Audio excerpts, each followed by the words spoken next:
For most of our lives, we live by looking outward, looking at other people, looking at unresolved problems, looking at situations that don't reveal the way we hoped. We believe that if we can control them, if others change, if circumstances improve, then our minds will finally be at peace. But the more we look outward, the more tangled we become. The more we try to hold on, the more exhausted we feel.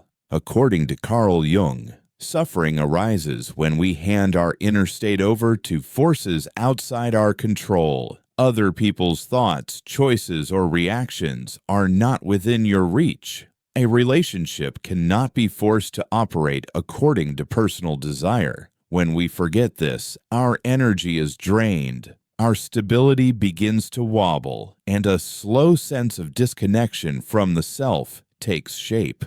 Letting go, therefore, is not turning your back on life. It is a reorientation of your gaze.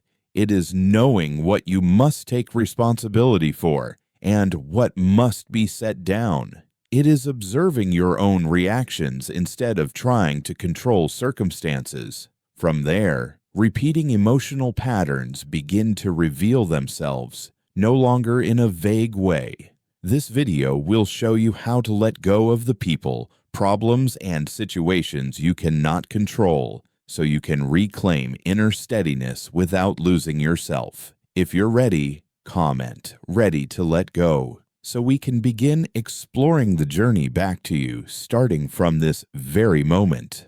Number 1, suffering begins when you want to hold on to everything. Human suffering comes rarely from a single major catastrophe. It often begins quietly from a very familiar thought. I have to keep everything okay. Keep the relationship from cracking. Keep the work from veering off course. Keep other people from changing.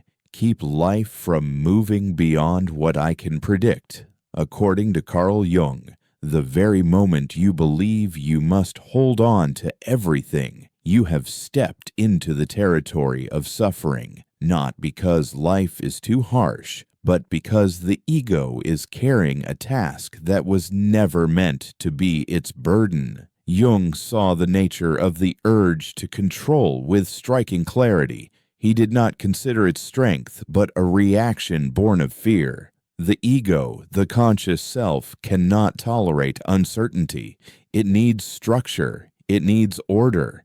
It needs the feeling that everything is still in my hands. So when it faces people or situations it cannot control, the ego does not loosen. It tightens.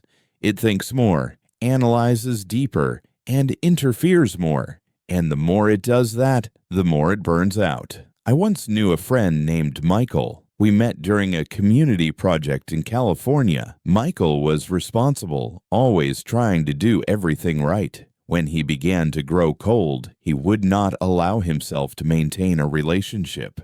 He tried to talk more, explain more, fix himself more. He didn't call it control. He called it not wanting to lose. But the harder he tried to keep it, the more anxious he became, the more drained he felt. Not because the other person changed too much, but because Michael was trying to hold something that cannot be held by willpower. Carl Jung believed that moments like these, when you think you must control in order to be safe, often do not come from the present, but from unconscious forces. And he expressed it very clearly. Until you make the unconscious conscious, it will direct your life, and you will call it fate. When the fear of loss, the fear of abandonment, the fear of no longer being valuable has not been brought into awareness, it will drive your behavior. You think you are responding reasonably to the situation, but in truth, you are being pulled by an inner force you have not yet seen.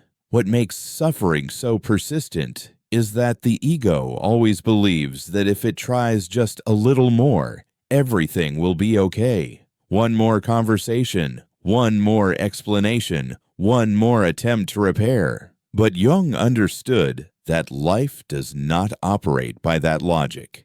People change, feelings change, relationships have their own rhythm. When you try to freeze a current, you don't stop the current. You only get swept backward. You can imagine control like trying to hold water in your palm. When you cup your hand just enough, the water stays.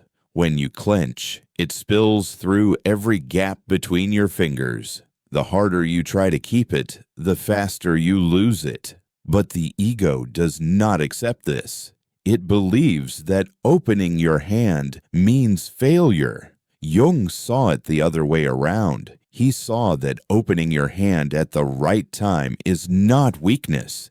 It is a psychological adaptation necessary so that a person does not destroy themselves. Suffering begins when you assign yourself the responsibility of keeping everything from changing. When someone grows distant, you think you have to pull them back. When a situation becomes unclear, you think you must do something immediately. When life deviates from your plan, you panic. Jung called this